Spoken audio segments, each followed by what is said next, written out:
Hi everyone, welcome to dream job online classes. ఈరోజు మనం electrical సంబంధించి ఇంపార్టెంట్ క్వశ్చన్స్, ఇది ప్రీవియస్ ఇయర్ క్వశ్చన్ పేపర్ ఇది. సో ఎవరైతే పవర్ గ్రిడ్కి అప్లై చేశారో వాళ్ళకి ఎగ్జామ్ డేట్స్ అయితే ఇచ్చారు కదా, February 7th. అలాగే ఇస్రో అయినా సరే ఏదైనా టెక్నికల్ ఎగ్జామ్ సంబంధించి ఎలక్ట్రికల్ మీద లేదా ఎలక్ట్రానిక్స్ మీద ఇవి చాలా ఇంపార్టెంట్ బిట్స్ ఇవి. సో నేను ఓన్లీ క్వశ్చన్ ఏదో కాకుండా దాని ఎక్స్ప్లెనేషన్ కూడా ప్రతి క్వశ్చన్కి కూడా ఇవ్వటం అయితే జరిగింది. సో మీరు ఈ వీడియో మీరు పూర్తిగా చూస్తే ఎవ్రీ క్వశ్చన్ ఎక్స్ప్లెనేషన్ వలన ఒక్క క్వశ్చన్లో ఇంచుమించు 4 ఆప్షన్స్ అంటే 4 ఆన్సర్స్ మీకు తెలుస్తాయి. అలాగే మన యొక్క ఈ డ్రీమ్ జాబ్ స్టడీ ఛానల్ని సబ్స్క్రైబ్ అయితే చేసుకోండి, ఫాలో అవుతూ ఉండండి. మీకు మంచి ఇన్ఫర్మేషన్ ఇప్పటికప్పుడు ఇస్తూ ఉంటాను. ఇందులో ఫస్ట్ క్వశ్చన్ వచ్చేసరికి, which of the following type of logic gate represents the about truth table? So ఈ ట్రూత్ టేబుల్లో ఏది ఏ లాజిక్ టేబుల్ వస్తుంది అని అడుగుతున్నారు. అంటే నాట్ గేటా, నాండ్ గేటా, నార్ గేటా, ఆర్ గేటా? యాక్చువల్గా మనకి ట్రూత్ టేబుల్స్ ఎన్ని ఉన్నాయో అన్నీ కూడా ఇక్కడ పర్టికులర్గా మెన్షన్ చేయడం జరిగింది. ఎందుకంటే మనకి ఇక్కడ ఏమడిగాడు, ఫస్ట్ నార్ గేట్ అని అడిగాడు, ఇక్కడ నార్ గేట్ టేబుల్ ఇచ్చాడు. నెక్స్ట్ ఎగ్జామ్కి హ్యాండ్ గేట్ ఇవ్వచ్చేమో, లేదా నాండ్ గేట్ ఇవ్వచ్చు, నార్ గేట్ ఇవ్వచ్చు, ఏదైనా ఇవ్వచ్చు. సో అందువల్ల మనం truth tables, digital logic gate symbol సంబంధించి ట్రూత్ టేబుల్స్ అన్నీ నేర్చుకుంటే మనకు డెఫినెట్గా ఒక బిట్ అనేది పక్కాగా మనం నేర్చుకునే వాళ్ళం అవుతాం. సో కాన్సెప్ట్ వైజ్గా నేర్చుకునే వాళ్ళం అవుతాం అనమాట. సో యాక్చువల్గా ఫస్ట్ ఇక్కడ సింబల్స్ చూద్దాం. గేట్, ఇక్కడ గేట్లో యాండ్ గేట్ ఉంది. యాండ్ గేట్ వచ్చేసరికి ఈ సింబల్ అనేది ఉంటుంది. ఓకే, దీని నొటేషన్ ఎలా ఉంటుందంటే A.B. గుర్తుపెట్టుకోండి.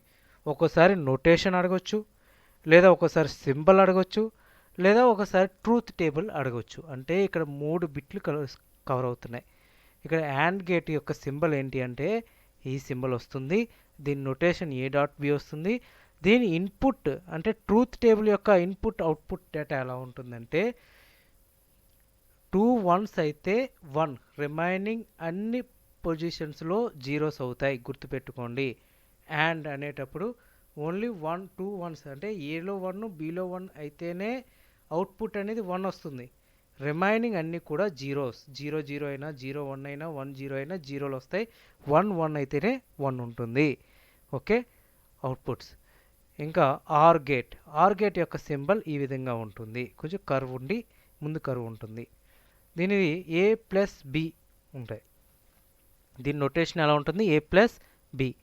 సో ఇందులో వచ్చేసరికి 2 జీరోలు, ఇక్కడ యాండ్ అయితే 2 1లు అయితే 1, రిమైనింగ్ అన్ని జీరోస్. ఆర్ గేట్ అంటే ప్లస్ వస్తుంది, 2 జీరోలు అయితే 0, రిమైనింగ్ అన్ని పొజిషన్స్లో కూడా 1 అనేది ఉంటుంది. గుర్తుపెట్టుకోండి. అండ్ నాట్ అంటే ఇన్వర్స్ లెక్క వస్తుందన్నమాట. ఇక్కడ డయోడ్ సింబల్ ఎలా ఉంటుందో ఇలాగా ఉంటే ఇక్కడ చుక్కలా ఉంటుంది. ఇక్కడ ఏ డాష్. సో దీని ఇన్పుట్ అవుట్పుట్ డేటా ఎలా ఉంటుందంటే సపోజ్ ఇన్వర్స్ ఆపోజిట్, 0 ఉంటే 1, 1 ఉంటే 0. అండ్ నెక్స్ట్ నాండ్ గేట్ వచ్చేసరికి నాండ్ అంటే ఏంటి, యాండ్కి ఈక్వల్గానే ఉంటుంది. బట్ ఇక్కడ 0, ఇక్కడ చిన్న సర్కిల్లా ఉండి డాష్లా ఉంటుంది. సో ఇది నాండ్ గేట్ అంటే A.B పైన డాష్ ఉంటుంది.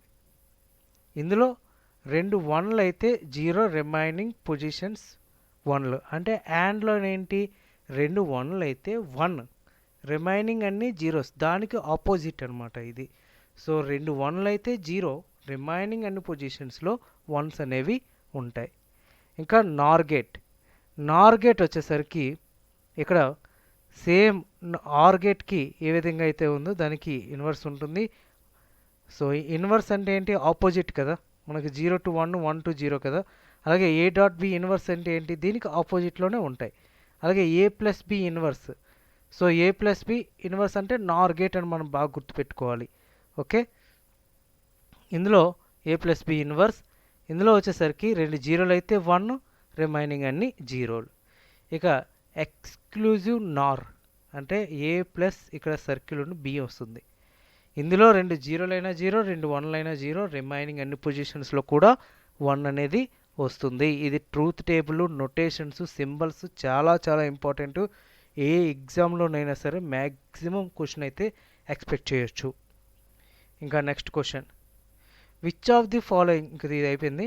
Next question, dash is used for improving load availability in a stand alone plant in a wind power system. ఇక్కడ మనకు పవర్ సిస్టమ్స్లో అంటే విండ్ పవర్ సిస్టమ్స్లో ఏది యూజ్ చేసుకొని లోడ్ అవైలబిలిటీ అనేది ఉంటుందంటే మనం బ్యాటరీస్ అనేది మనం యూజ్ చేస్తాం. ఇక్కడ మనం చూసేటట్టయితే batteries for improving load availability in a stand alone plant. ఇక్కడ యాక్చువల్గా స్టాండ్ అలోన్ ప్లాంట్ అంటే ఏంటంటే మనకి నేచర్ నుంచి అంటే సోలార్ నుంచి కానీ లేదా విండ్ నుంచి వచ్చే పవర్ని, అంటే మనకు సోలార్ నుంచి మనం సపోజ్ సోలార్ ప్లేట్స్ పెట్టి మనం ఎలా జనరేట్ చేసుకుంటాం ఇక్కడ ఇచ్చారు. ఇక్కడ పీవీ మాడ్యూల్స్ ఉన్నాయంటే ఇక్కడ రెగ్యులేషన్స్ అండ్ కన్వర్షన్స్ అనేవి ఉంటాయి. ఇక్కడ దీనికి ముందు జనరేటర్స్ అనేవి ఉంటాయి. ఇక్కడ పవర్ బ్యాటరీ బ్యాంక్స్ అనేవి స్టోర్ చేస్తాయి.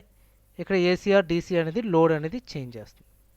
సో ఇక్కడ ఇన్ని వర్క్ అయితేనే మనకు పవర్ అనే స్టాండ్ అలోన్ ప్లాంట్ అనేది వర్క్ అవుతుంది. అది విండ్ అయినా సోలార్ అయినా ఇక్కడ అదే ఇచ్చారు.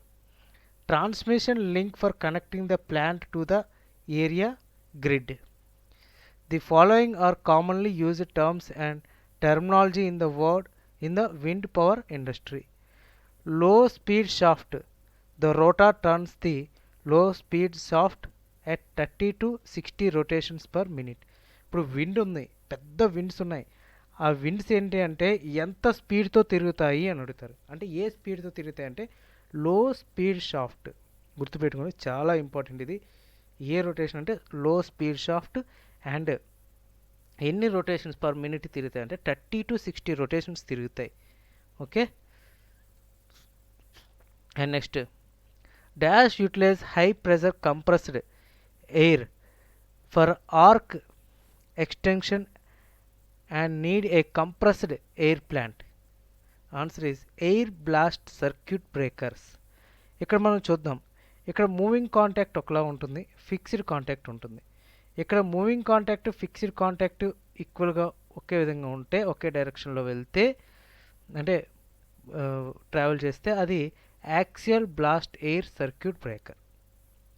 ఇక్కడ మూవింగ్ కాంటాక్ట్ ఉంది, ఇక్కడ ఫిక్స్డ్ కాంటాక్ట్ ఉంది. ఈ రెండింటికి మధ్యన ఇందు నుంచి ఇక్కడ ఈ ఫోర్స్ అనేది ఆపోజిట్గా వెళ్తే దీన్ని క్రాస్ అంటే ఆపోజిట్ అంటే దీనికి సెంటర్ నుంచి క్రాస్గా వెళ్తే cross blast air circuit breakers. ఇంకా ఇక్కడ మూవింగ్ కాంటాక్ట్, ఇక్కడ ఫిక్స్డ్ కాంటాక్ట్ ఉండి ఈ రేడియల్గా అంటే ఇక్కడ నుంచి ఇటు, ఇటు నుంచి ఇటు ఈ విధంగా రేడియల్గా వెళ్తే radial blast air circuit breakers అంటారు. ఇక్కడ a circuit breakers that uses high pressure. High ప్రెజర్కి సర్క్యూట్ బ్రేకర్స్ అనేది యూజ్ చేస్తారు. ప్రెజర్ అనేది ఎంత ఉంటుందంటే 30 kg/cm². Okay.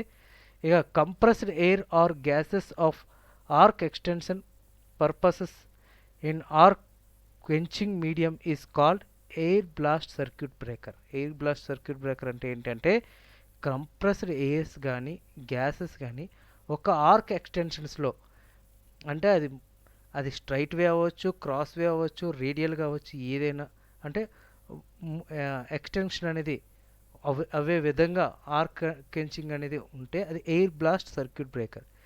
And air blast circuit breaker uses compressed air as an arc quenching. ఇది చాలా important. Medium compressed air is shorted in the tank. Next, which among the following is an dependent source. ఇక్కడ మనకు dependent sources ఏంటి, independent sources ఏంటి అనేది చూద్దాం. First dependent source ఏంటి అంటే ట్రాన్సిస్టర్స్. ఆన్సర్. సో ఫస్ట్ మన సింబల్స్ చూద్దాం. ఇక్కడ రెసిస్టర్ యొక్క సింబల్ ఏంటి అంటే ఈ విధంగా ఉంటుంది. కెపాసిటర్ యొక్క సింబల్ ఏంటి అంటే ఈ విధంగా ఉంటుంది. డయోడ్ అనేది ఈ సింబల్ ఉంటుంది. ఇండక్టర్స్ అనేది ఈ సింబల్ ఉంటుంది. సో ఇక్కడ ఇండిపెండెంట్ కరెంట్ సోర్సెస్ అనే సింబల్ అనేది ఇక్కడ సర్కిల్ ఉండి ఒక యారో అనేది ఉంటుంది. సో ఇండిపెండెంట్ అంటే సర్కిల్, డిపెండెంట్ అంటే ఇక్కడ స్క్వేర్ అంటే రాంబస్ సింబల్లో ఉంటుంది. ఇది బాగా ఇంపార్టెంట్ ఈ సింబల్స్ అనేది.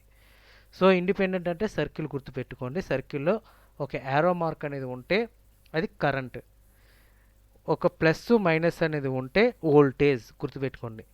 ప్లస్ మైనస్ అనేది ఉంటే సర్కిల్లోను ప్లస్ మైనస్ ఉంటే అది వోల్టేజ్, అది independent voltage source. So independent current source అంటే సర్కిల్లోను యారో మార్క్ ఉంటే అది ఇండిపెండెంట్ కరెంట్ సోర్స్. అదే రాంబస్ సింబల్లో ఒక యారో మార్క్ అనేది ఉంటే డిపెండెంట్ కరెంట్ సోర్స్, ఒక ప్లస్ మైనస్ ఉండి అది రాంబస్లో ఉంటే డిపెండెంట్ వోల్టేజ్ సోర్స్. ఓకే, ఇంకా నెక్స్ట్ క్వశ్చన్.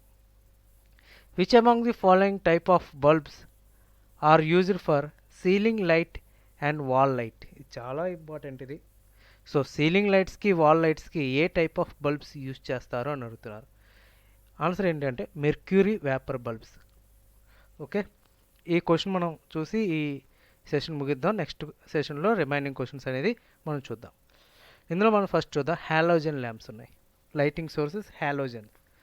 ఇది లూమినస్ ఎఫిషియన్సీ ఎంత ఉంటుంది అంటే 20 to 25 లూమెన్స్ పర్ వాట్. దీని యొక్క యూనిట్స్ అనమాట. ఇది లూమెన్స్ పర్ వాట్ అనేది. ఈ అప్లికేషన్ ఇది దేనికంటే ఫ్లడ్ అండ్ థియేటర్ లైటింగ్స్కి ఈ యొక్క హాలోజన్ ల్యాంప్స్ అనేది యూజ్ చేస్తారు. Okay, 20 to 25 lumens per watt అనేది ఉంటుంది. నెక్స్ట్ ఫ్లోరోసెంట్ ల్యాంప్ వచ్చేసరికి 50 to 70 ల్యూమెన్స్ పర్ వాట్. ఇది లూమినస్ ఎఫిషియన్సీ. ఇది ఇండోర్ లైటింగ్స్కి అనేది యూజ్ చేస్తారు, గుర్తుపెట్టుకోండి, indoor lightings. Next CFL bulbs. CFL వచ్చేసరికి 60 to 80 వాట్స్ లూమినస్ వాట్స్. ఇది ఇండోర్ లైటింగ్కే యూజ్ చేస్తారు. అండ్ నెక్స్ట్ మెర్క్యూరీ వేపర్ అనేది 35 to 65 లూమినస్ పర్ వాట్.